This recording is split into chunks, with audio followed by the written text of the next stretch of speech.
Assalamualaikum warahmatullahi wabarakatuh. Salam jumpa pemirsa TVRI Sulawesi Tengah, Anda yang menyaksikan program TVRI Sulawesi Tengah sore hari ini.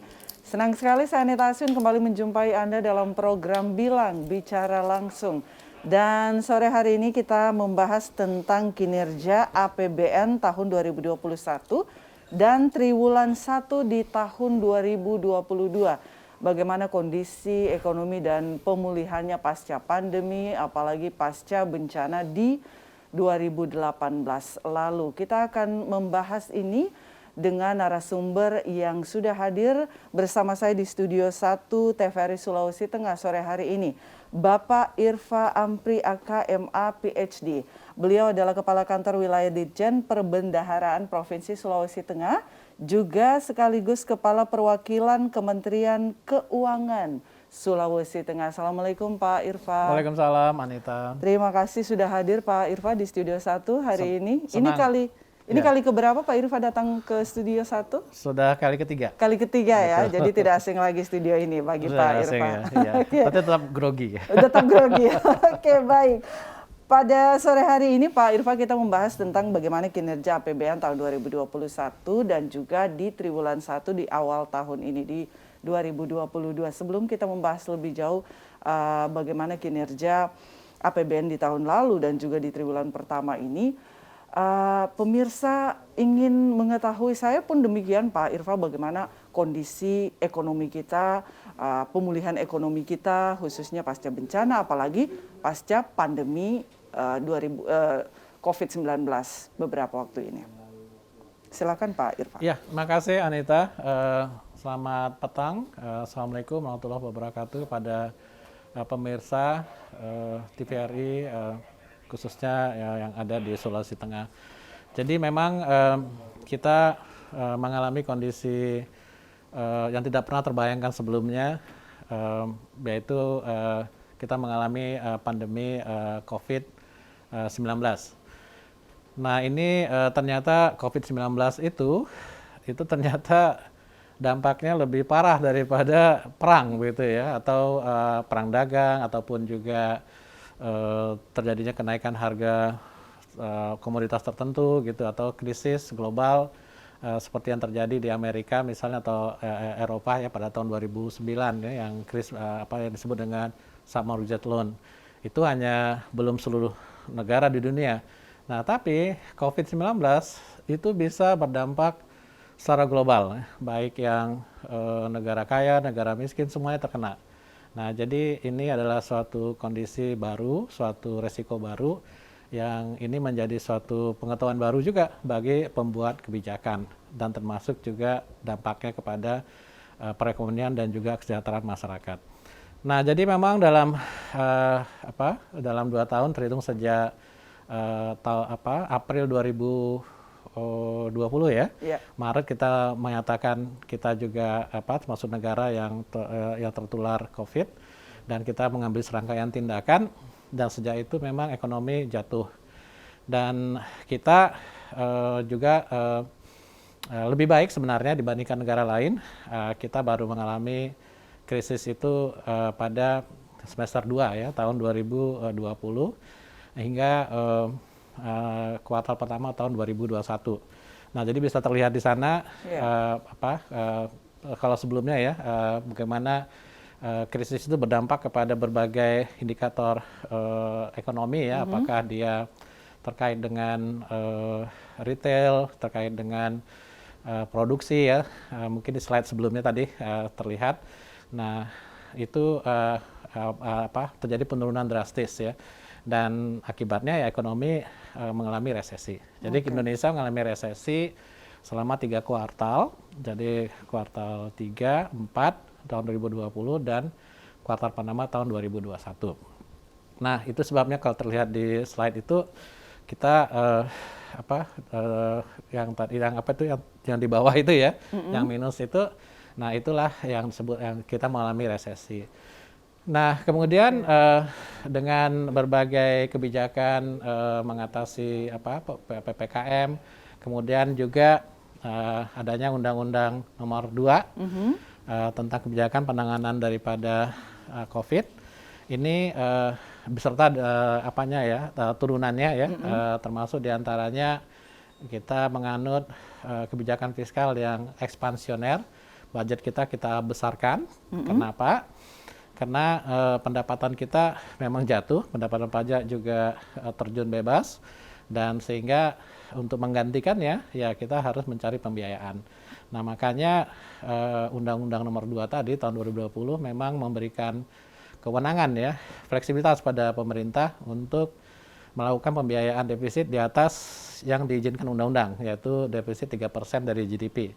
Nah, jadi tahun 2020 diskenario-kan di atas 6%, ternyata realisasinya bisa di bawah itu, sekitar di bawah 6%.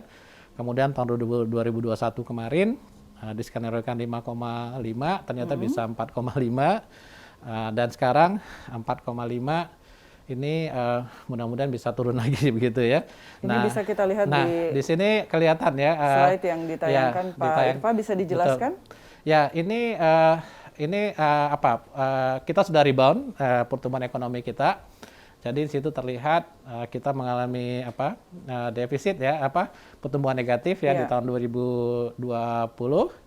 Nah, kemudian saya kira itu minus 2,7 ya. Kemudian 2,1. 2,1 ya. Kemudian di tahun 2021 kita sudah bisa positif 3,7. Dan sekarang di tahun 2022 kita rencanakan pertumbuhan kita itu berkisar antara 4,8 sampai 5,5%. Dan ini proyeksi kita ini terkonfirmasi gitu ya, dengan yang dianalisis oleh lembaga-lembaga multilateral seperti IMF, World Bank, OECD, yang mereka juga menyatakan proyeksi pertumbuhan kita itu memang di atas 5%. Baik, artinya pemulihan ekonomi kita secara konsisten hingga di awal tahun 2022 ini di triwulan pertama bisa terjaga dengan baik begitu ya Pak Irfa ya? Iya, mudah-mudahan. Nanti kan kita menunggu kuartal 1 selesai ya. Jadi nanti akan ketahuan hasilnya di bulan April lah begitu ya. Berapa pertumbuhan kita di kuartal pertama. Baik, saya masih akan berbincang terkait dengan apa saja kunci sukses pemulihan ekonomi kita sehingga bisa dikatakan di awal tahun 2022 ini bisa terjaga dengan baik, konsisten begitu dengan baik Pak Irfa ya. Namun pemirsa, kita jeda untuk kumandang azan maghrib untuk wilayah Kota Palu dan sekitarnya. Tetap bersama kami.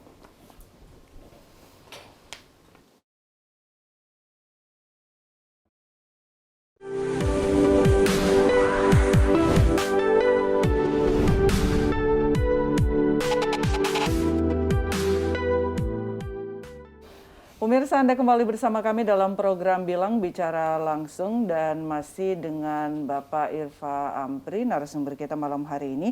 Kalau bicara soal bagaimana pandemi COVID-19 memberikan efek domino terhadap aspek sosial, ekonomi, dan keuangan. Kita bicara soal aspek ekonomi dan keuangan, bagaimana efek pandemi ini kemudian memberikan dampak terkait dengan penurunan kinerja ekonomi, lalu kemudian terganggunya aktivitas konsumsi, investasi yang terhambat, lalu ekspor impor yang terkontraksi. Ini tadi kita sudah membahas bagaimana pertumbuhan ekonomi dengan Bapak Irfa Ampri.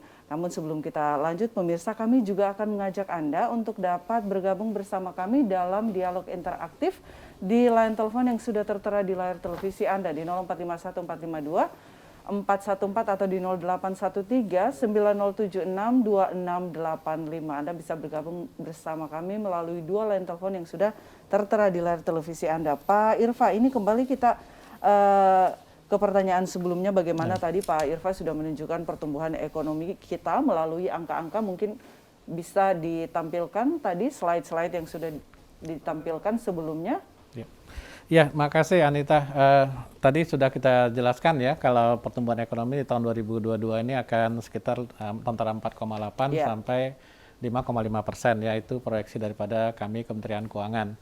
Nah, ini juga terkonfirmasi oleh lembaga-lembaga yang memang memiliki otoritas ya, terkait dengan proyeksi pertumbuhan atau negara-negara di dunia ya seperti IMF itu perannya kan dalam stabilisasi keuangan global. Iya. Nah, saya ingin tambahkan sedikit di slide berikutnya ya, bahwasanya pertumbuhan kita itu tentu kita tidak hanya ingin di tahun 2022 saja kan, Iya.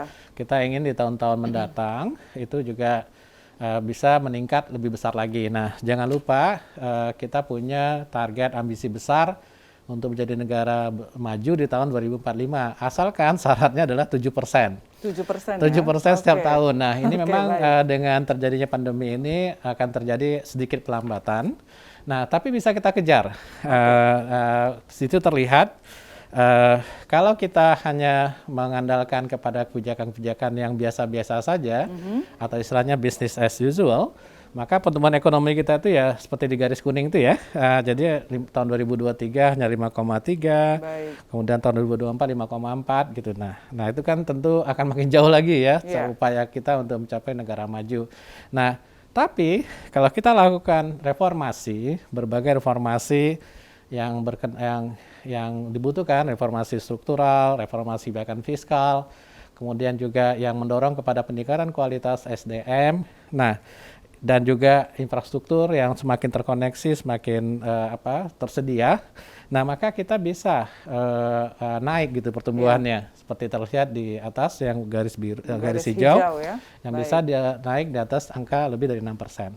Nah, tentu semakin besar reformasi yang kita lakukan, tentu pertumbuhan juga akan semakin besar. Misalnya kalau kita bisnis iklim investasi kita bagus, akan makin banyak investor masuk ke Indonesia, otomatis akan mendorong pertumbuhan ekonomi, kegiatan ekonomi berjalan. Dan ini salah satu contoh sudah kita lihat ya di Morowali kan. Morowali itu menjadi salah satu pusat pertumbuhan yang itu menyebabkan kenapa Sulawesi Tengah bisa tetap positif di tahun 2020 dan 2021 pertumbuhan ekonominya, yaitu karena tadi adalah adanya industri yang berkembang pesat terkait dengan pengolahan.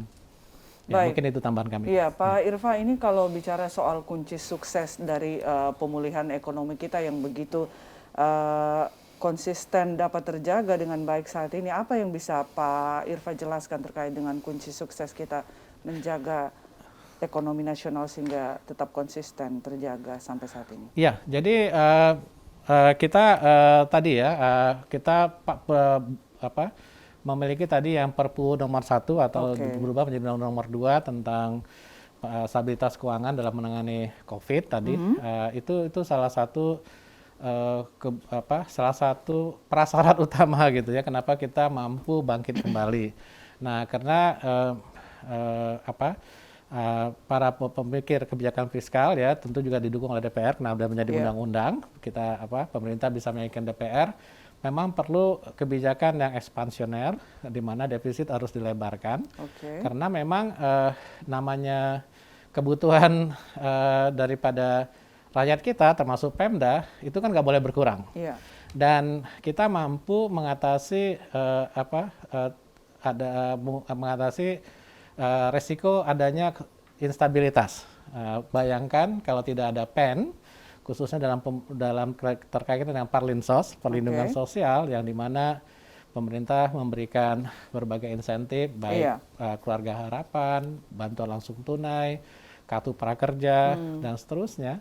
Nah, kalau itu tidak diberikan, ya akan timbul terjadilah riak-riak sosial tentunya ya, karena ada masyarakat kita yang terdampak besar, pengangguran juga meningkat, tentu juga akan berdampak kepada kemampuan mendapatkan kebutuhan pokok. Nah, itu menimbulkan terjadinya riak-riak sosial. Nah, itu mampu kita redam dengan adanya Perpu nomor 1 atau Undang-Undang nomor 2 tadi.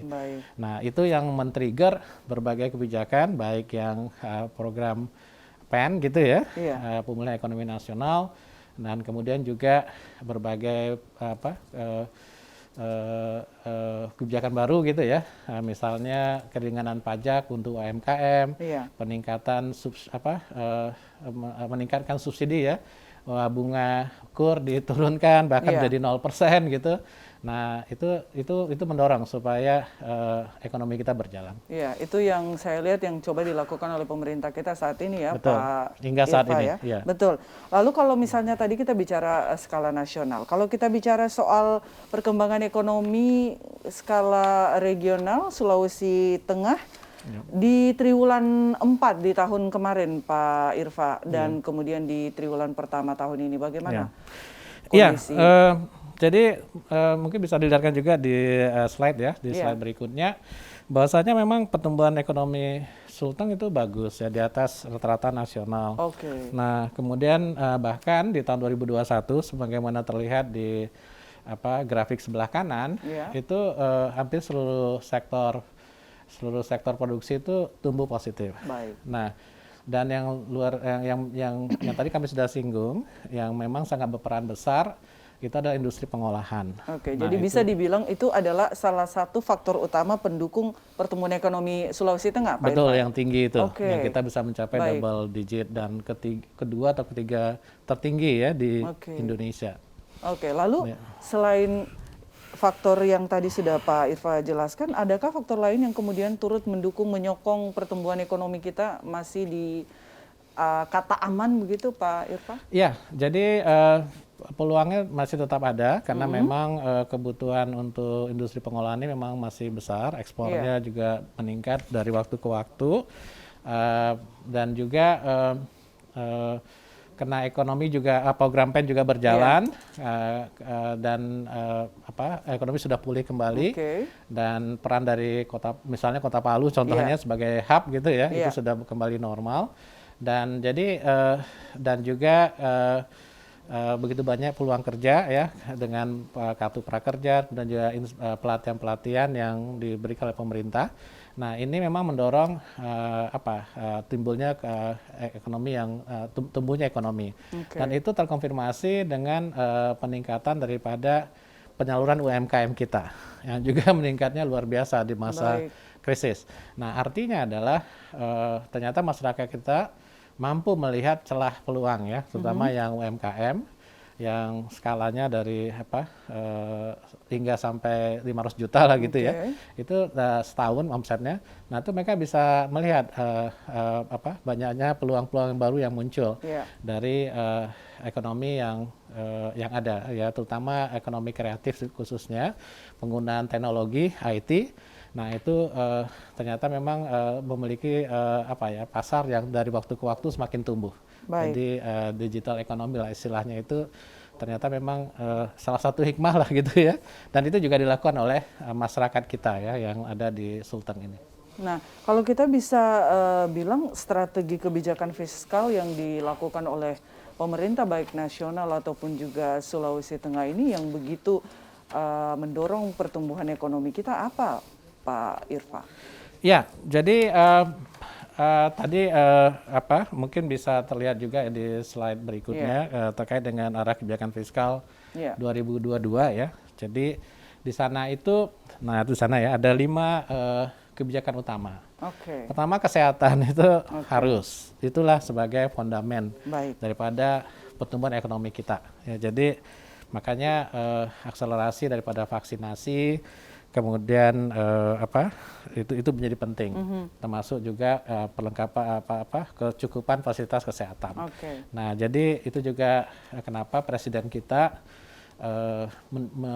meningkatkan jumlah yang vaksin booster dari sebelumnya hanya dibiayai oleh negara hanya kepada penerima bantuan iuran untuk BPJS.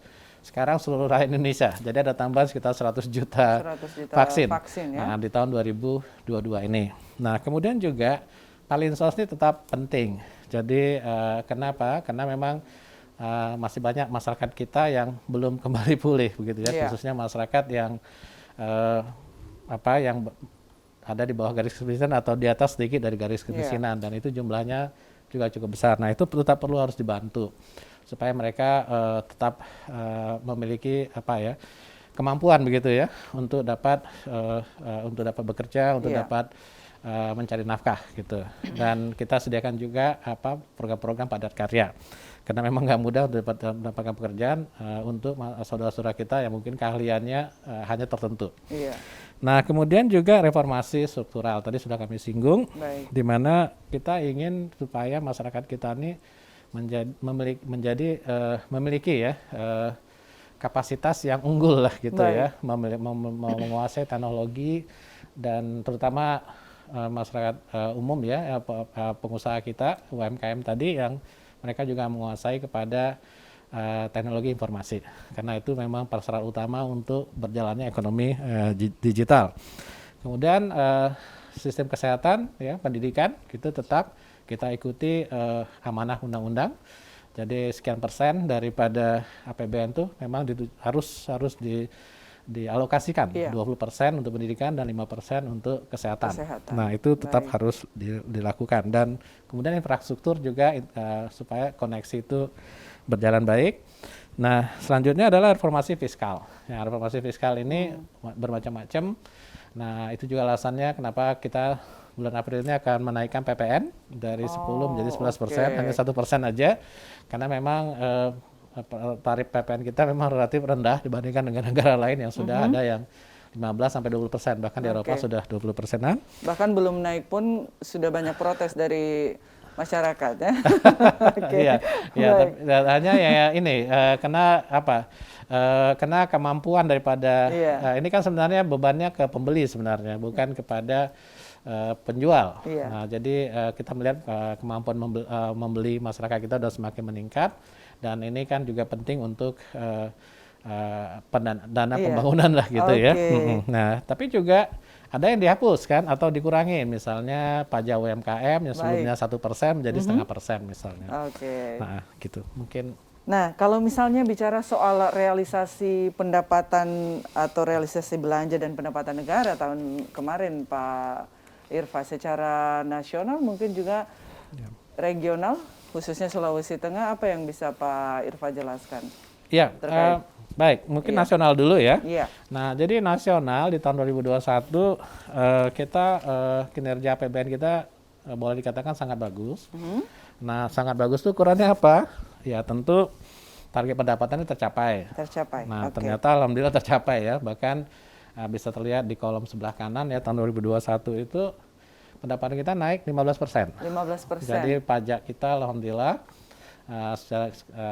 itu naiknya melampaui target. Dan ini sudah ini cukup lama kita tidak mengalami itu. Target pajak selalu, realisasi pajak itu selalu di bawah target. Nah, sehingga tentu ada tambahan dana lah begitu ya. Nah, dan sisi lain belanja kita juga bagus. Seperti terlihat di sana juga mencapai target, bahkan lebih. Jadi sekitar 1,3% lebihnya gitu ya. Nah, tapi karena target pendapatan lebih tinggi kenaikannya dibandingkan belanja, akhirnya kita bisa mengurangi hutang, mengurangi defisit. Nah, itu juga alasan tadi kenapa defisit yang semula kita prediksi sekitar 5,5, itu bisa turun menjadi hanya 4,62. Dari 5,7 menjadi 4,62 tahun lalu. Nah, ini satu prestasi yang bagus. Hutang bisa kita kurangi jumlahnya. Nah, jadi ini salah satu strategi pemerintah yang efektif, dan target yang pajak yang juga yang ditentukan itu juga realistis sudah dicapai lah gitu. Jadi kalau kondisi perekonomian kita terus tumbuh seperti ini melampaui target, misalnya artinya utang ini bisa kita selesaikan dengan cepat ya, Pak Irfa ya? Iya, betul. Tentu butuh waktu, karena kan salah satu cara untuk supaya hutang itu aman adalah memperpanjang masa pinjaman. Nah, tentunya kita berharap di tahun ini target pendapatan pajak dan non pajak itu juga bisa mencapai target, kalau bisa lebih baik, dan indikatornya kelihatannya mengarah ke sana. Dan ini tentu kebutuhan pembiayaan menjadi berkurang. Nah, tadi sudah saya singgung, tahun ini targetnya kan sekitar 4,8 atau 4,9 ya, yang dibolehkan yang direncanakan. Nah, tapi kita berharap ya tahun lalu aja bisa 4,62 ya turunnya. Nah, kalau bisa ini mudah-mudahan bisa di bawah 4,5%. Oke, jadi targetnya di bawah 4,5%. Iya, ya, Pak defisitnya ya, Baik, defisitnya. Jadi syaratnya adalah tadi penerimaan pajaknya dan non pajaknya atau PNBP-nya Iya. itu bisa mencapai target. Oke, baik pemirsa, sekali lagi kami mengajak Anda untuk bergabung bersama kami dalam dialog interaktif di line telepon yang tertera di layar televisi Anda di 0451452414 atau di 0813-9076-2685. Nah, kalau secara regional Sulawesi Tengah, apa yang bisa kita lihat dari realisasi belanja dan pendapatan untuk Sulawesi Tengah, Pak Irfa? Iya, terima kasih Anita. Ya, jadi dana yang digelontorkan untuk Sulawesi Tengah di tahun 2022 itu sekitar 22 triliun. Ya, jadi tepatnya itu 21,86 T. Baik. Nah, itu terdiri dari belanja instansi vertikal yang ada di Sulteng, ya seperti misalnya Polri, TNI, Pengadilan Agama, ya, Pengadilan Negeri, termasuk Kementerian Keuangan juga, ya, kemudian juga BKBN dan seterusnya, itu sekitar 6,5 triliun. Nah, kemudian untuk TKDD-nya itu sekitar 15,4 triliun. Baik, ini tertera di ini terlihat di layar ya. Nah, jadi ini yang ini yang melalui APBN yang digelontorkan langsung ke daerah. Nah, tapi jangan lupa masih ada program-program pusat yang pendanaan dari KL. Contohnya program PEN tadi ya. Program Pemulihan Ekonomi Nasional itu kira-kira antara 4 sampai 5 triliun setiap tahunnya. Nah, tahun ini program PEN itu kan sekitar 2/3 ya, sekitar 400-an triliun ya. Tahun lalu itu kan sampai 700-an. Nah, jadi kira-kira masih ada antara 2,5 sampai 3 triliun lagi yang itu berasal terkait dengan program-program PEN yang tadi yang saya sebutkan ya, terkait dengan Parlinsos tadi dan juga UMKM misalnya.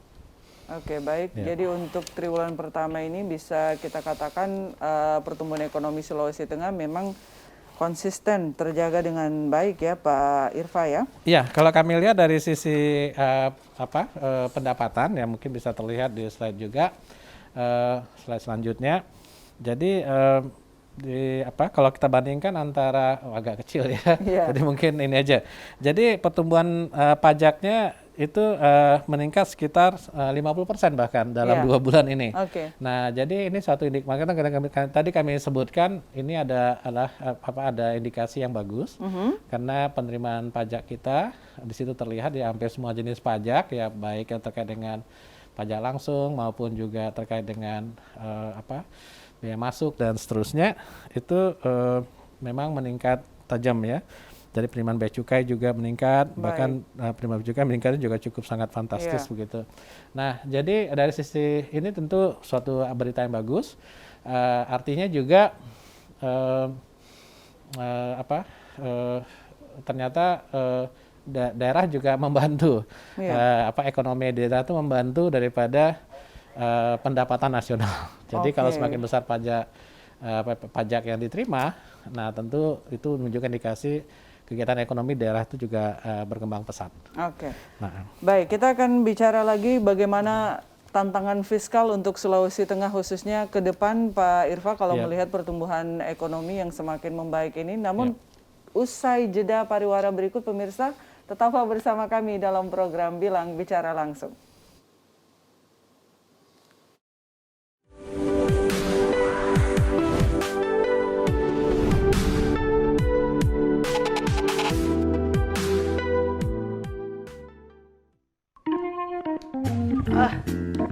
Ada yang enak nih. Hama, kenapa aku pukul tangan mau makan ini Rian? Pukul tangan, cuci tangan dulu. Bersih tangan ini. Cuci tangan, mana kau coba pegang apa? Dicurigai teman. Oke lah. Selesai dong cuci tangan. Hama, cepat betul kau cuci tangan. Basah. Basah. Yo, makan saya dulu kau, saya cuci tangan dulu. Cuci tangan bersih-bersih.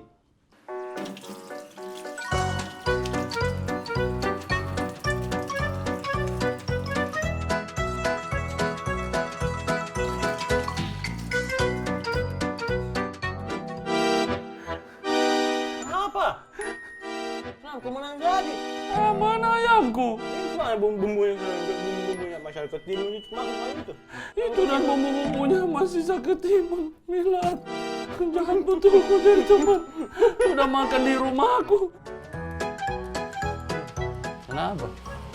Lupa. Hijau sana. Oh, pinjam toilet gua. Iya, boleh.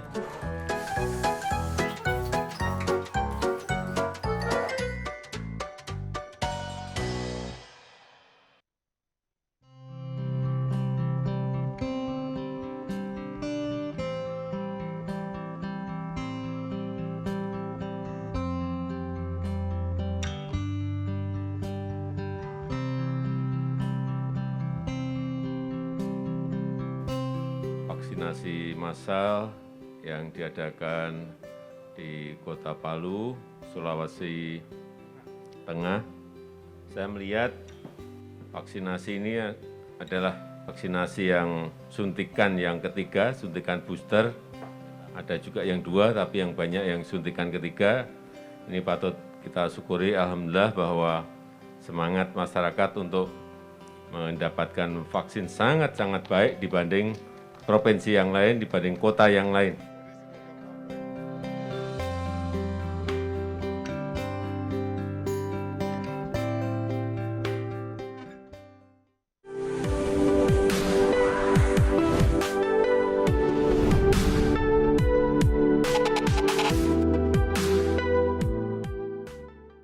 Terima kasih Anda kembali bersama kami dalam program Bilang Bicara Langsung, dan malam hari ini kita masih bersama Bapak Irva Ampri, Kepala Kantor Wilayah Ditjen Perbendaharaan Provinsi Sulawesi Tengah. Beliau juga merupakan sekaligus Kepala Perwakilan Kementerian Keuangan Sulawesi Tengah. Pak Irva, tadi kita sudah bicara soal bagaimana realisasi anggaran dan juga pendapatan ya negara tahun anggaran 2021 juga Sulawesi Tengah khususnya. Artinya kalau berdasarkan data terakhir yang sudah Pak Irva jabarkan baru saja secara regional ini realisasi belanja dan pendapatan negara tahun anggaran 2022 itu berapa baik untuk APBN dan ataupun juga APBD. Iya, jadi tadi mungkin agak saya agak sedikit rinci lagi. Iya. Jadi kalau dari sisi APBN-nya itu kan dia disalurkan melalui dua sumber ya, dua cara ya. Pertama adalah untuk TKDD, transfer ke daerah dan dana desa. Itu yang tadi sebesar 15,4 dan kemudian sekitar 6,4 itu yang melalui KL, Kementerian Lembaga yang ada di Sulteng. Yeah. Nah, jadi seperti itu terlihat itu ya. Nah, jadi ini sudah ada programnya dari setiap KL tentunya, dan juga TKDD juga sama.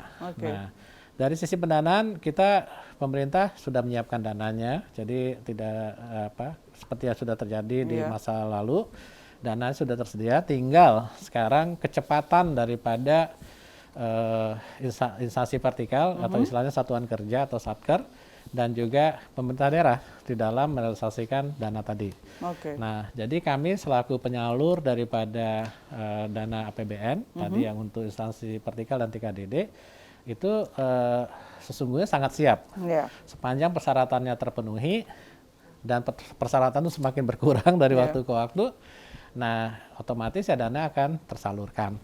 Nah, hanya memang sayangnya untuk belanja ini seperti ini memang ada semacam fenomena begitu ya. Awal tahun itu agak lambat gitu ya penyerapannya. Nah, ini juga terlihat di dalam di dalam penyerapan dana tadi ya, dana APBN tadi baik yang di instansi vertikal maupun yang TKDD. Okay. Nah, jadi tadi di slide sebelumnya tadi ada grafik itu terlihat di sana kita agak sedikit lebih kecil gitu ya penyerapannya. Triwulan pertama ini, Triwulan pertama ini ya. Irva, nah, mudah-mudahan dalam sisa waktu seminggu ini ya, ini mudah-mudahan bisa meningkat cukup pesat. Contohnya seperti kami kemarin ke salah satu daerah.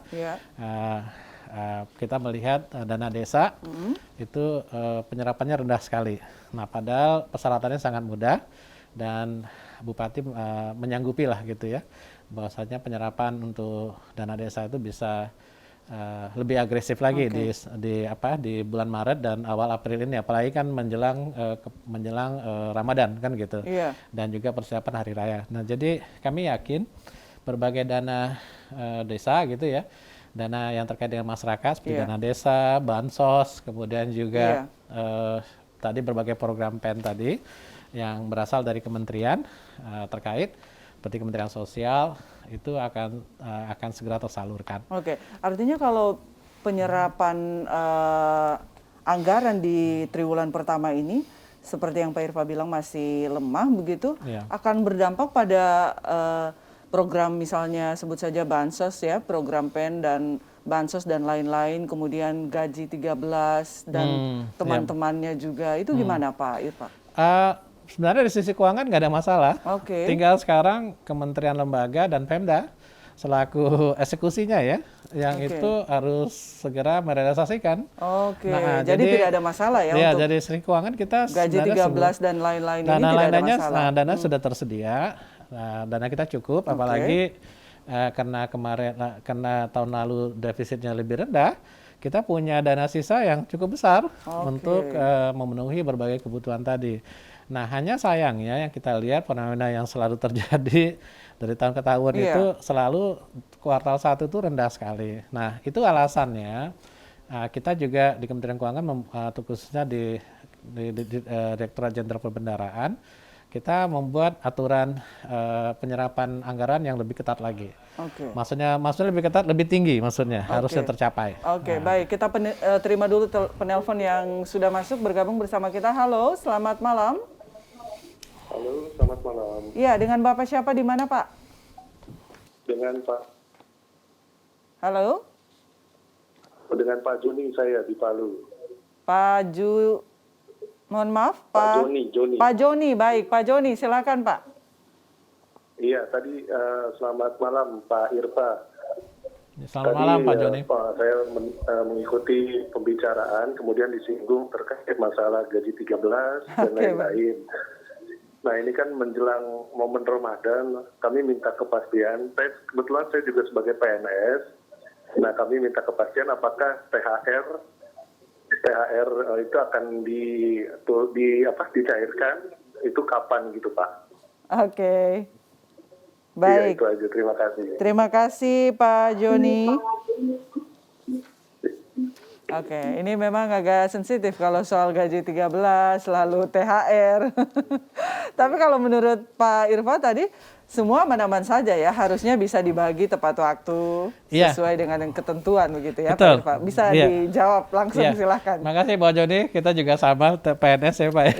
Tapi nggak hanya PNS saja Bapak, termasuk juga PPNPM ya, pegawai honorer, kemudian juga yang tentu juga masyarakat yang bekerja ya di perusahaan swasta, karena ini juga saya kira juga menteri terkait juga sudah menyampaikan untuk pembayaran THR tepat waktu. Pak Wapres juga sudah singgung itu di berbagai media. Nah, jadi kalau alokasi dananya sudah ada Bapak. Jadi tinggal gongnya aja. Gongnya ada tentu peraturan gitu ya. Nah, tapi ini saya bukan mendahului ya, tapi Pak Joni sudah bisa melihat lah begitu ya, dibandingkan tahun lalu kan pandemi ini kan trennya menurun gitu ya. Nah, tahun lalu kan itu sudah THR-nya tetap ada lah gitu ya. Nah, jadi tentunya secara logika ya THR itu juga akan dibayarkan begitu di tahun ini. Nah, tentu ini logikanya ya Pak Joni ya. Nah, jadi sabar aja Bapak, nanti kita tunggu peraturannya. Saya juga nggak bisa berkata lebih banyak lagi karena tentu kita melihat berbagai kondisi yang ada dan rasanya kondisi yang ada tadi sangat mendukung lah begitu ya. Nah, tapi persisnya ya tentu kita harus tunggu kebijakan pemerintah terkait dengan ini. Jangan sampai saya mendahului juga begitu ya. Baik, mungkin itu yang dapat saya sampaikan Pak Joni. Baik Pak Joni, tetap aman ya. Tinggal menunggu saja ketentuan sesuai dengan peraturan yang berlaku tentunya ya Pak Joni. Baik, saya ke pertanyaan selanjutnya. Ini kalau melihat tantangan fiskal ke depan dalam menghadapi ketidakpastian kondisi politik dan juga ekonomi global, Pak Irfa, bagaimana dinamika kebijakan moneter AS, kemudian kita lihat pengaruhnya terhadap pasar keuangan, lalu kemudian perang Rusia-Ukraina begitu. Ini kemudian bisa mempengaruhi pasar keuangan ataupun juga pertumbuhan ekonomi di berbagai negara termasuk Indonesia. Apa yang bisa Anda katakan soal ini, Pak? Ya, ini pertanyaan berat ya, Anita, karena ini kita terkait dengan hal yang ketidakpastian ya. Iya. Nah, jadi Anita benar sekali ya, banyak sekali ketidakpastian yang masih ada di depan mata ya, yang terlihat sekali sekarang ini. Kita mendapatkan kondisi yang positif di Januari, Iya. pasar ekspor bagus, kemudian juga ekonomi dunia juga lebih stabil. Nah, dilalahnya tiba-tiba Rusia menginvasi Ukraina ya, iya. tentu dengan berbagai alasan. Nah, tapi kita berharap ini dapat ada solusi lah gitu ya dalam waktu dekat ya, apalagi memang dampak daripada perang ini menyebabkan banyak negara, khusus negara maju, anggota NATO khususnya, itu memberlakukan embargo ekonomi kepada Rusia. Nah, padahal kita tahu bersama Rusia sama Ukraina ini adalah penghasil gas dan juga gandum, jadi sangat signifikan, lebih daripada 30% lah gitu ya, gandum secara global ya, termasuk juga gas dan minyak. Ini berasal dari kedua negara. Oke, ini bisa kita lihat di slide ya, di slide Pak ini. Irfan. Nah, jadi ini yang kita tentu berharap, dan ini juga saya kira sudah tepat. Kenapa NATO menahan diri lah gitu ya untuk tidak terlibat di dalam persoalan ini. Karena kalau sampai eskalasi melebar sampai kepada nuklir, waduh itu dampaknya luar biasa. Nah, jadi kita sangat berharap, dan G20 Indonesia sebagai host ya atau tuan rumah daripada G20, presidensi daripada G20 di tahun 2022 ini memegang peranan yang besar agar perang ini dapat segera berakhir, dan juga Indonesia berperan besar dalam mereduksi atau mitigasi daripada berbagai faktor ketidakpastian tadi ya, misalnya tadi ketidakstabilan moneter, kemudian juga volatilitas di sektor keuangan misalnya gitu ya. Nah, artinya ketidakstabilan moneter ini juga mempengaruhi kenaikan harga begitu dari beberapa negara yang sudah kita lihat, juga kenaikan harga juga terjadi di beberapa negara. Lalu Indonesia kita juga sudah disuruh bersiap-siap oleh Pak Presiden untuk menghadapi kenaikan harga secara besar-besaran, Pak Irfan. Iya, ya itu tadi. Jadi sebenarnya dampak perang ini ya kepada ekonomi kita itu ada dari dua sumber sebenarnya. Pertama dari sisi ekspornya Indonesia ke dunia internasional. Kemudian yang kedua dari sisi impor. Ya. Nah, sisi ekspor Indonesia relatif tidak terlalu berdampak. Ada dampaknya karena misalnya minyak goreng kita itu juga laku ya di pasar Rusia dan Ukraina ya, karena memang harus diakui Indonesia diberkahi dengan sumber daya alam yang itu paling murah dibandingkan minyak goreng lain, dari bahan lain misalnya dari jagung, dari bunga matahari dan seterusnya. Nah, jadi itu ya, jadi tapi tidak terlalu signifikan ya, karena pasar ekspor kita mayoritas bukan di sana yang mayoritas. Tapi dari sisi beberapa komoditas seperti minyak, minyak bumi ya, dan gas ini terdampak ya, karena tadi sudah sebutkan Rusia itu kontribusi 30% daripada minyak dunia. Dan akibatnya tentu ini akan berdampak ke Indonesia.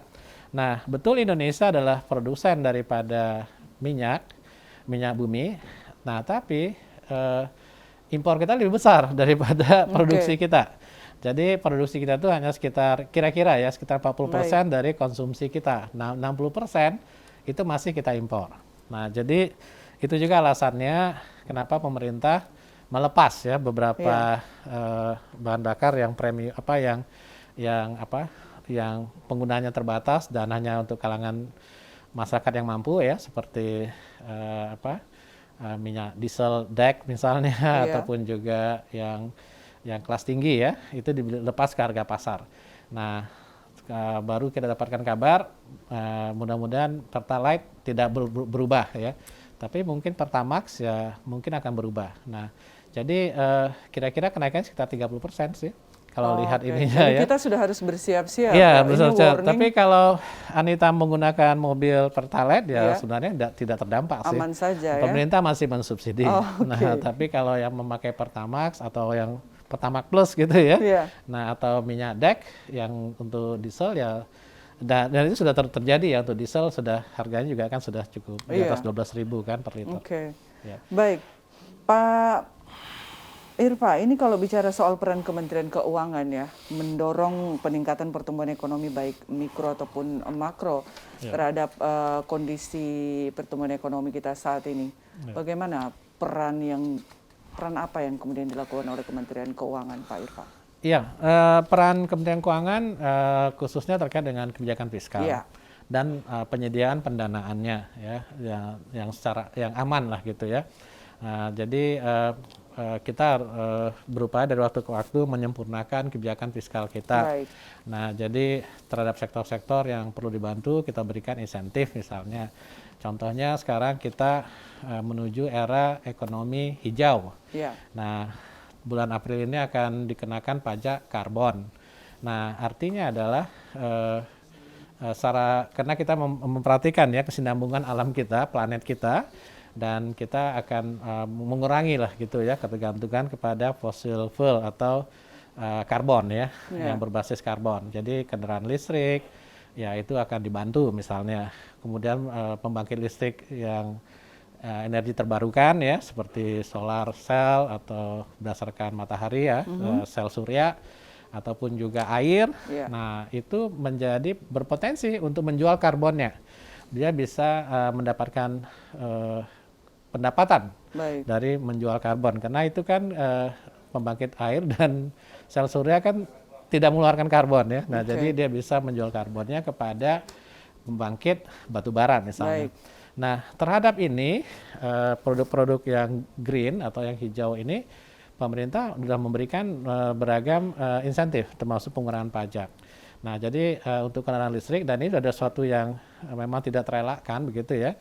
Kendaraan listrik akan menjadi prioritas pemerintah untuk dibantu begitu ya. Dan ini sudah terjadi dan akan terus dan produk-produk terkait juga akan menjadi prioritas utama. Nah, itu salah satu contoh kebijakan fiskal yang kita lakukan. Baik, Pak Irfa, terkait dengan kita sudah berada di penghujung dialog kita malam hari ini, Pak Irfa, singkat saja apa yang ingin Anda sampaikan atau berikan saran kemudian terkait dengan kebijakan fiskal yang akan diambil oleh pemerintah Sulawesi Tengah khususnya ke depan. Ya, baik. Terima kasih Anita. Jadi ini dalam kita meningkatkan kesejahteraan masyarakat Indonesia, khususnya masyarakat saudara kita di Sulawesi Tengah. Ini memang sinergi lah begitu ya antara kebijakan fiskal dengan kebijakan real, baik dari kementerian lembaga terkait maupun juga pemerintah daerah, ini menjadi penting. Nah, jadi kami sangat berharap sekali kebijakan fiskal ini juga mendorong misalnya peningkatan penerimaan asli daerah misalnya ya. Nah, karena dengan penerimaan asli daerah yang tinggi, otomatis pemerintah daerah memiliki kapasitas fiskal yang lebih besar begitu untuk mensejahterakan rakyatnya. Nah, kemudian juga sinergi kebijakan ini jadi penting dan kita telah melakukan itu dalam menangani pandemi ini. Nah, dengan adanya undang-undang hubungan keuangan pemerintah pusat dan daerah, sinergi ini semakin penting. Jadi bagaimana kebijakan pusat dan daerah itu bersinergi untuk tujuannya apa? Untuk tujuan kesejahteraan daripada masyarakat kita. Kita juga ingin desentralisasi fiskal. Jadi fiskal itu di pusat itu kami. Nah, di daerah itu adalah Pemda sebenarnya. Nah, Pemda juga mencoba mencari celah gitu ya, sesuai dengan keunggulan daripada tentu daerah, kemudian juga sektornya gitu ya, supaya kembali memberikan dampak yang positif kepada saudara-saudara kita yang ada di Sulawesi Tengah. Baik Pak Irfa, ini semoga semua sektor ya, khususnya Pemda sendiri bisa kemudian bersinergi dengan baik untuk bagaimana pertumbuhan ekonomi Sulawesi Tengah semakin membaik ke depan dari tahun ke tahun ya Pak Irfa. Betul. Saya terima kasih sekali Pak Irfa sudah memberikan pencerahan informasi yang begitu berharga ini bagi pemirsa TVRI Sulawesi Tengah yang sedang menyaksikan program kita malam hari ini. Dan tuntas sudah kebersamaan kita pemirsa dalam program Bilang Bicara Langsung malam hari ini. Saya Neta Aswin, kita jumpa lagi dalam program Bilang lainnya. Assalamualaikum warahmatullahi wabarakatuh. Sampai jumpa. Pak Irfa, terima kasih Pak Irfa.